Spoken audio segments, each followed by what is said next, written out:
Cancer du sein et sexualité, on en parle tout de suite avec mes invités.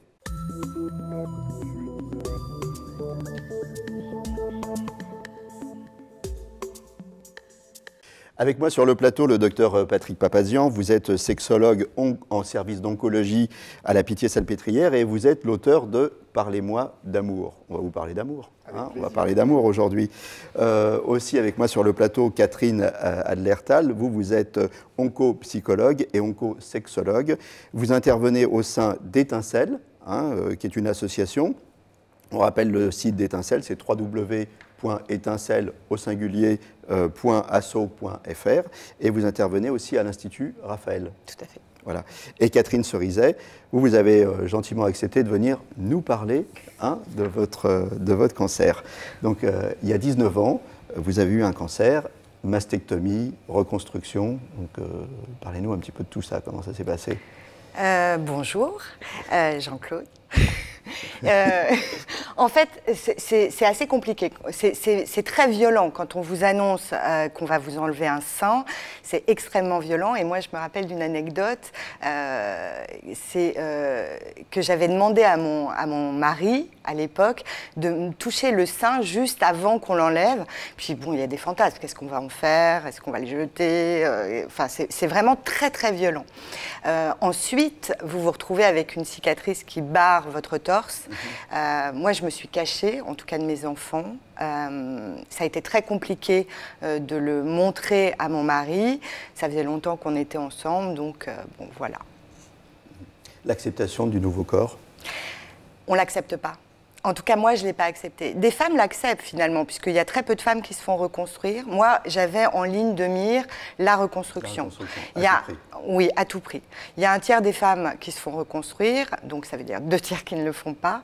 Et c'est beaucoup. C'est beaucoup. Donc je pense que ces femmes-là ont une reconstruction psychologique que moi, je n'ai pas eue.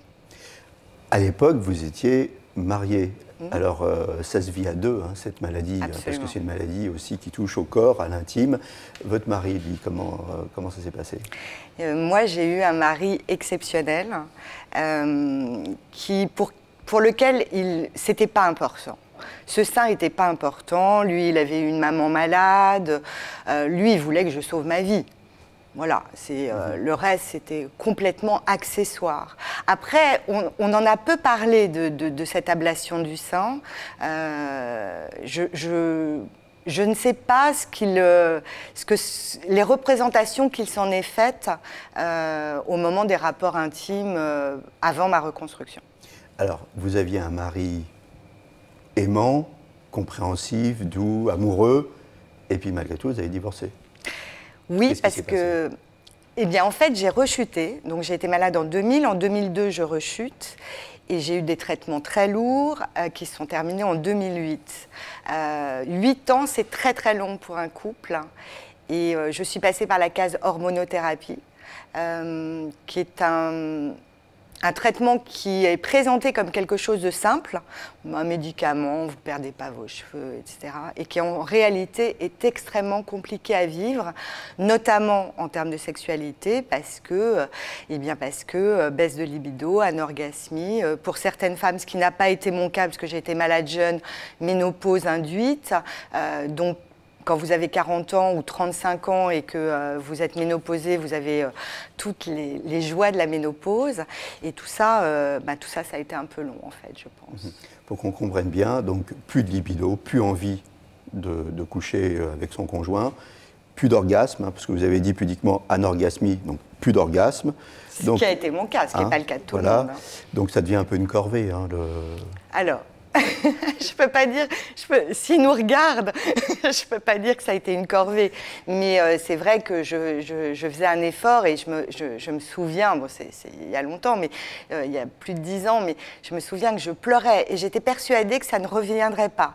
Et j'en ai parlé à mon oncologue qui m'a dit, mais on ne peut pas accuser l'hormonothérapie de tous les maux. Et ça a été sa phrase exacte, je m'en rappelle très bien, sauf que je l'ai arrêtée et quand je l'ai arrêtée, les orgasmes sont revenus. Alors voilà, donc après, il y a une vie. Donc aujourd'hui, ça va bien. Alors aujourd'hui, comment vous dire? Ça va bien dans la mesure où ça fait 19 ans, donc le cancer est derrière moi. J'ai eu une dizaine d'opérations pour la reconstruction. Là, je viens d'apporter le point final à la reconstruction. Maintenant, quand vous rencontrez un nouvel amoureux, c'est compliqué de dire que déjà... Comment vous faites? Vous lui dites avant, vous lui dites pendant, au moment fatidique, vous lui dites hein? Alors, ça a été très compliqué et ça a été beaucoup de discussions avec mes amis. Alors, au début, je trouvais ça pas très fair de le dire à la dernière minute. En plus, il se trouve que je travaille dans la santé, notamment auprès de femmes atteintes d'un cancer. Donc, quand on vous demande « qu'est-ce que tu fais dans la vie ?» et que vous répondez ça, les gens vous demandent « mais pourquoi ?» Donc, je dis que j'ai eu un cancer, je rajoute il y a 19 ans, etc. Voilà.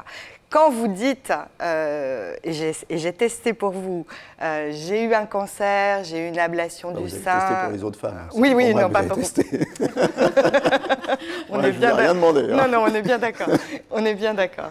Que les choses soient claires. Ouais. Il y a une partie des hommes qui fuient. Vraiment. Il y a une partie des hommes qui fuient parce que finalement, pourquoi s'embêter avec une femme qui a sinon, aujourd'hui, un sein... qu'est-ce que vous faites? Alors aujourd'hui... La méthode. Aujourd'hui, votre méthode, parce qu'il n'y a pas une méthode universelle, c'est votre méthode. Oui, ma méthode, exactement. Ma méthode, c'est de dire que j'ai eu un cancer il y a 19 ans, je ne parle pas des traitements, et au moment fatidique, je disais que je n'allais pas enlever soit mon top, soit mon soutien-gorge, et avec le sourire, et ça passe très très bien, mais c'est vrai qu'aujourd'hui, avec la fin de la reconstruction, j'avoue que c'est plus facile pour moi de montrer. Ce que je veux dire, c'est que la reconstruction, ce n'est pas de la chirurgie esthétique, donc ça n'est pas complètement convaincant en fait. Hein, voilà. Vous avez du mal quand même encore aujourd'hui à montrer vos seins? Oui. Joker. Joker. Alors, Catherine Adler-Tall, les femmes n'osent pas parler de sexualité à leur oncologue, pourquoi? Parce que, si vous voulez, elles sont face à un médecin oncologue donc, qui va potentiellement leur sauver la vie, qui va les traiter pour un cancer, et donc elles ont un petit peu honte de... voilà, elles se disent... Si ça paraît incongru de dire à quelqu'un qui va vous sauver la vie... Mais alors, sur le plan sexuel, comment ça va se passer? Ça fait un peu décalé. Donc souvent, elles n'osent pas. Les médecins n'en parlent pas forcément parce que ce n'est pas leur job, ils n'y connaissent pas forcément grand-chose, et puis eux, ils sont là justement pour vous sauver, vous guérir, etc. Et les conjoints se disent, ma femme est en train de se faire soigner pour un cancer, si moi je parle de ça, je vais passer pour quoi Pour un obsédé ou pour je ne sais quoi. D'où le rôle du psychologue, parce que finalement, c'est à lui qu'on ose en parler, il est là pour ça. Et oui, et puis c'est surtout très important, parce que sinon c'est la double peine. Non seulement on est soigné on a un cancer, et en plus on n'a plus de sexualité, ce qui peut être délétère pour le couple, en plus au fil des temps. On vient de le voir, parce que vous aimiez. Oui. C'est vraiment le cancer qui a tué votre couple. C'est un dommage collatéral, on va dire. D'accord, voilà. Justement, alors pour que ces dommages collatéraux n'arrivent pas, il faut parler de la sexualité. Les principales préoccupations des patientes, qu'est-ce que c'est? C'est la réconciliation avec son corps, c'est le corps qu'on n'aime plus, le corps qui nous a trahis, le corps sur lequel on a perdu le contrôle. Donc en fait, un des gros travaux du psy ou de l'oncopsie, c'est de faire en sorte qu'on se réconcilie avec son corps et de faire prendre conscience que ce corps qui a été violenté par la chirurgie, par la chimio, par la radiothérapie, par éventuellement hormonaux, etc., redevienne source de plaisir. Et que voilà, de faire prendre conscience que le corps, c'est pas juste source de violence, mais c'est aussi source de plaisir. Oui. Et faire prendre conscience aux femmes aussi qu'on les aime pas que pour leur faire de sein. Tout à fait. Non. Vous savez, la sexualité, c'est très large. C'est pas juste la pénétration, c'est pas juste une partie du corps. Moi, je dis toujours, des pieds à la tête, tout peut être érotisé. Donc, avoir une sexualité adaptative, voilà, on peut inventer un autre type de sexualité si on veut pas montrer ses seins, si on a mal, si changer de position. Enfin, moi, il y a toute une gamme de vous solutions. Nous faites rêver. Voilà, alors, il y a toute une gamme de solutions. Qu'est-ce que vous nous conseillez? Qu'est-ce que vous conseillez aux femmes? Une reconstruction immédiate ou alors prendre du temps? Alors moi, je conseille certainement rien là-dessus. C'est à elles de prendre la décision en se renseignant, en parlant. Enfin, c'est à voir avec les médecins. Maintenant, moi, j'ai constaté, mais au début, quand j'ai commencé à travailler dans ce secteur, je pensais que la reconstruction immédiate était la solution idéale. Et je me suis aperçue que pas forcément, parce que finalement, on rentre au bloc avec son sein, on sort du bloc avec un autre, un étranger. Ouais. Et on n'a pas eu le temps de faire on n'a pas eu le temps de faire le deuil, on n'a pas eu encore le temps d'adopter ce nouveau sein. Et parfois, j'ai vu des reconstructions magnifiques, parce que parfois les femmes les montrent en consultation, mais vraiment magnifiques, que la patiente n'acceptait pas. Donc vous voyez, c'est vraiment du cas par cas. Ça avance très vite, on n'a plus que 3 minutes. Patrick Papazian, j'ai envie de vous poser quelques questions quand même. Quelle solution le médecin peut apporter face au problème des traitements et notamment de l'hormonothérapie? Une solution capitale, déjà, c'est d'interroger les patientes sur les effets sur la sexualité, parce que bizarrement, on va se dire que tel médicament peut entraîner de l'eczéma au niveau du torse, des mains, des pieds, et on ne va pas demander au niveau des parties génitales. C'est étonnant, donc il faut poser les questions.